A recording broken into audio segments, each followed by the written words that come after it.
the unsleeping silence of Hinterkaifeck. Imagine a night where the silence feels heavy, not peaceful, a quiet that's absolutely vibrating with something terrible.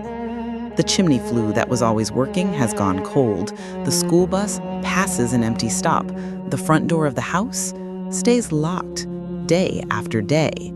That unnatural stillness was the first sign. Days later, the silence broke when the barn finally gave up its secret. Stay with me. In the next few minutes, we're going to step back in time. We'll trace the footprints that led into that house but never led out, and uncover the crucial first warning they dismissed. You will meet the neighbor whose terrible decision to walk through that open door set the investigation in motion, and why their account is the most important piece of all. And you will learn the chilling truth of how the killer was not a stranger, but someone who literally lived over their heads and ate dinner at their table. We'll find the weapon hidden in the most unexpected place, the roof, and decode what that tells us about the killer's cold, meticulous plan. And finally, the piece they tried to keep buried, the name of the perpetrator that police desperately tried to withhold from the public back in 2007. This entire story is a calculated trap.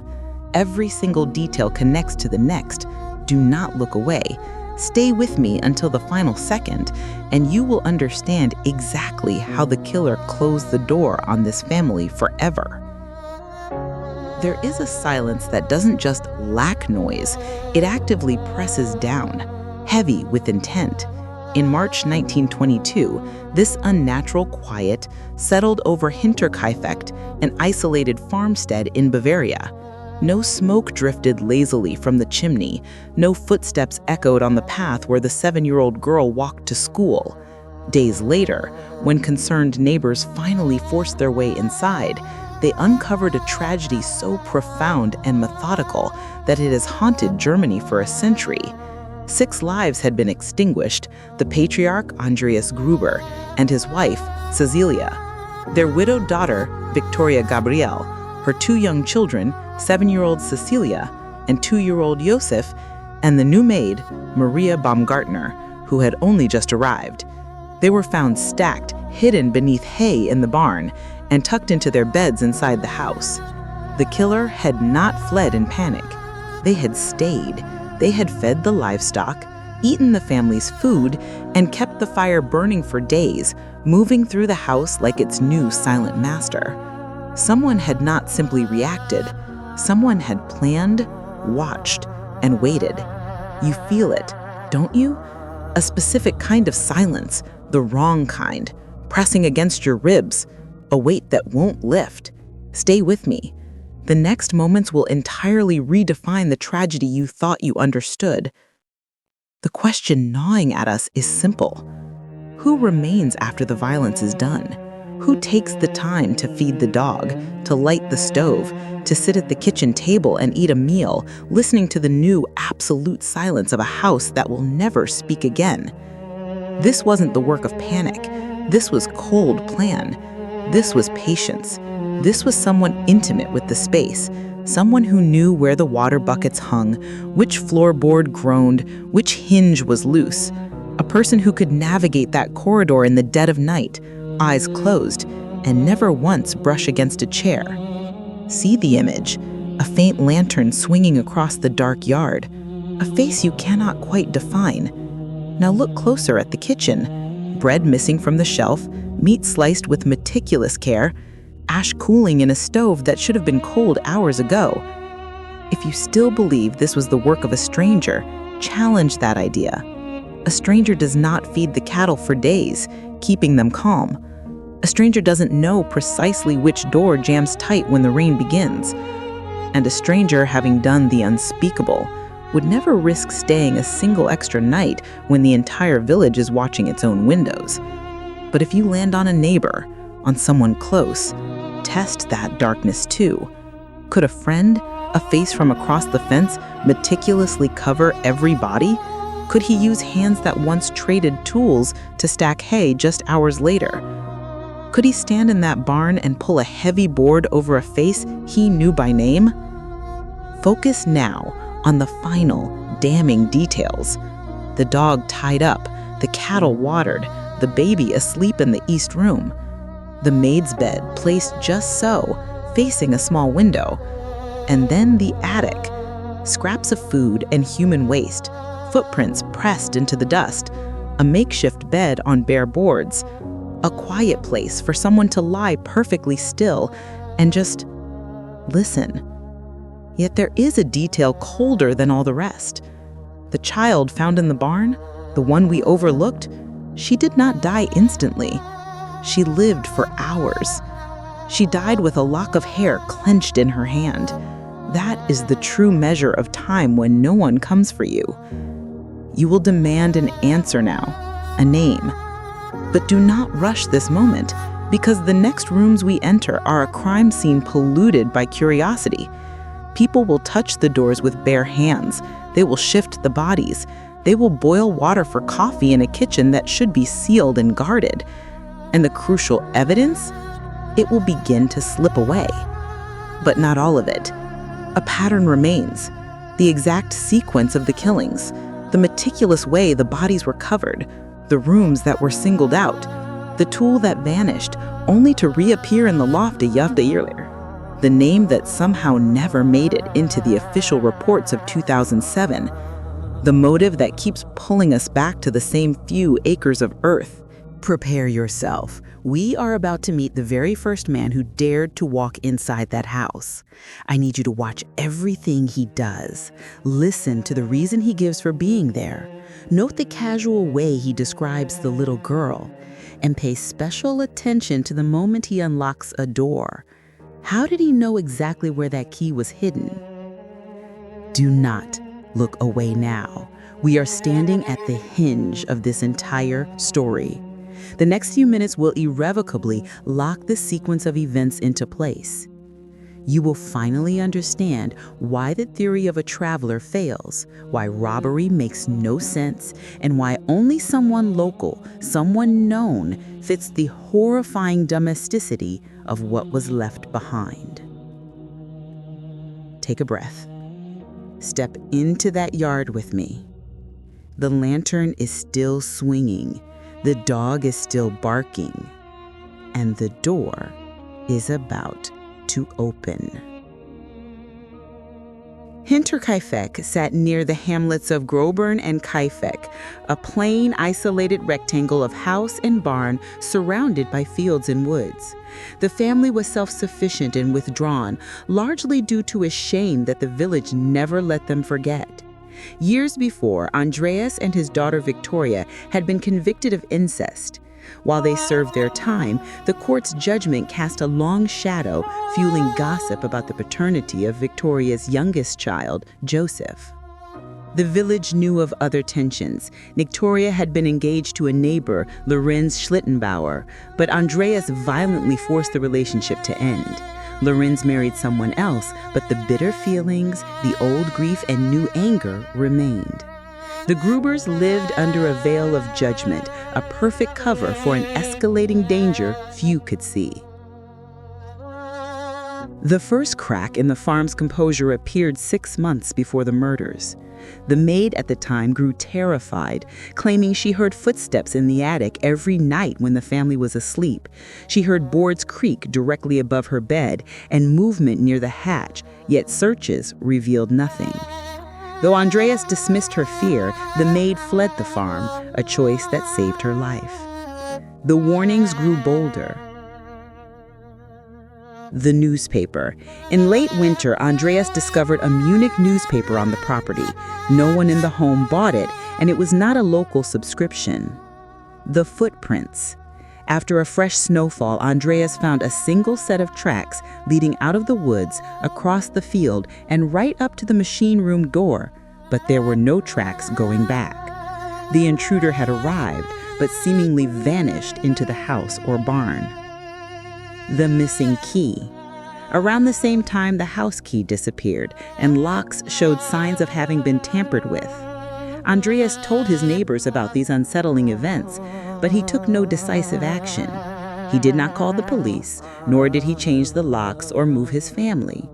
In a deadly game of stalking, the family held to its predictable routine, allowing the danger to solidify around them. On March 31, 1922, Maria Baumgartner arrived to start her first day as the new maid. She settled in, and her sister, who had walked her there, departed. The farm returned to its cold, normal chores: milking, feeding, sweeping. Somewhere on the property, the killer was already waiting.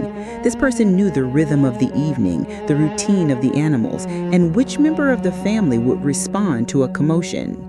The weapon was a mattock, a heavy farm tool with a blunt end and a pick, capable of crushing bone, yet quiet enough to prevent screams from carrying across the yard. It is believed Andreas, hearing a noise, went to the barn first. A swift blow to the head dropped him, and the killer dragged his body deeper into the stalls. Victoria, searching for her father, crossed the threshold next. She fought, showing defensive wounds, before the mattock struck her repeatedly. Elder Cecilia followed and was quickly silenced. 7-year-old Cecilia was the last of the 4 to enter the barn. Struck down, she was not instantly killed.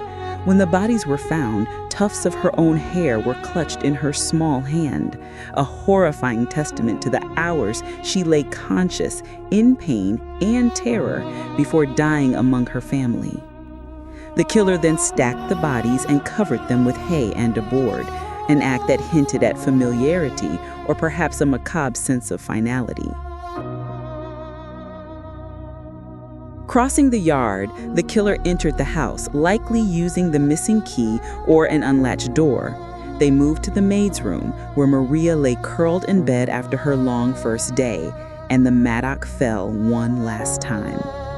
Finally, the killer moved to Victoria's room and murdered 2-year-old Joseph in his cot. The child, too, was covered, a small form under a dress taken from the wardrobe. The house was quiet again. What makes Hinterkaifeck a singular horror is what happened next. The killer did not flee. For 3 days, they remained in the house with the 6 bodies mere feet away. They carried out the essential chores: feeding and watering the cattle, keeping the dog tied and calm, and lighting the stove. Neighbors saw smoke rising from the chimney. A traveler passing by one night saw a lantern sweep across the yard. Slices of bread and meat were consumed. The murderer cooked, slept, and ate at the table, while the village assumed the isolated family was simply keeping to themselves. The eerie routine successfully masked the murders. On April 4th, the sustained quiet prompted neighbors to act. Mail had piled up. Victoria missed church. A mechanic who had come to fix the engine waited, knocked, heard nothing, repaired the engine anyway, and left. That afternoon, Lorenz Schlittenbauer gathered 2 men and returned. Forcing the barn door, they were hit by the smell. They pulled back the hay and boards, discovering the 4 mutilated bodies. Lorenz went to the house, finding Maria and little Joseph. The moment the community mobilized to help became the moment the case was fatally compromised.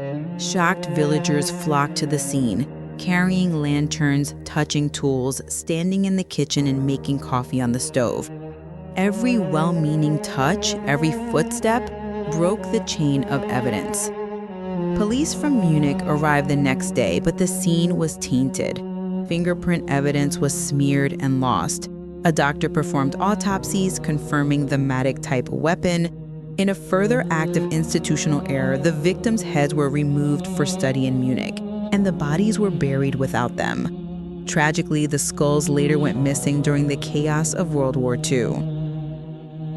Investigators found no clear forced entry. They did, however, find signs that illuminated the maid's earlier fears. In the dusty attic loft, they discovered bedding, scraps of food, footprints, and human waste. Someone had been living up there in the weeks, perhaps months before the killings. Someone who had watched the family's habits, learned the house's sounds, and planned the assault with ultimate precision. The killer, in fact, had been living right above them. no cash or valuables were taken, ruling out simple robbery, and making the killer's familiarity and patience the central clues. Though the farm was demolished in 1923, the murder weapon, the mattock, was discovered years later, hidden under floorboards in the barn loft. Decades of investigations and reviews have yielded only theories, none of which meet the burden of proof. Lorenz Schlittenbauer, the history of conflict with Andreas, and the broken engagement with Victoria, coupled with his intimate knowledge of the farm and his prominent role in the discovery, made him a prime suspect. Courts, however, never charged him, and he maintained his denial until his death. The family feud or shame, the methodical, full annihilation of the entire household, including the children and the unconnected maid, suggests a motive rooted in an extreme desire to end the scandal and any living witnesses. The pattern killer, similar unsolved family murders involving farm tools, entry at night, and the killer staying to eat, occurred near rail lines in the United States around the same time. While compelling, there is no proof of a traveling pattern killer in Bavaria. In 2007, a Bavarian police academy cold case review used modern methods to analyze the evidence. They named a likely suspect in their internal notes, but refused to release the name out of respect for living relatives. The case remains officially unsolved. The legacy of Hinterkaifeck is not just a tale of horror. It is a profound lesson in how easily security can be undermined. The terror began not with the violence, but with the small, overlooked signals, the maid's whisper of fear, the inexplicable newspaper, the footprints that mocked a return path. These were the moments when the silence began to speak, revealing the presence of a stalker who had learned their routine, broken their perimeter, and settled in to wait. The killer, in fact, had been living right above them. The farm is gone, replaced by a simple memorial, but the questions endure. Who watched them from above? Who lived among the dead? And what was the name of the shadow that finally consumed the Gruber family? Thank you for staying with me until the very end of this difficult but important story. As we close this chapter, let the experiences of those we've discussed serve as a vital, enduring lesson, not just a memory. I urge you to pay attention to the subtle cues, the signs, and never hesitate to report what feels wrong or an intrusion. Simple actions like changing your locks and breaking predictable routines are powerful tools in your own safety. By taking these essential steps, we truly honor the victims by carrying their hard-earned wisdom forward into our own lives. If this story resonated with you and you wish to continue exploring these crucial topics with me, please consider subscribing. A simple like helps push this necessary conversation to more viewers who need to hear it. Tell me in the comments which case you would like to see covered next, and share this episode with someone you know who could benefit from this lesson. New episodes drop every single week. Until then, please look out for yourselves and stay safe.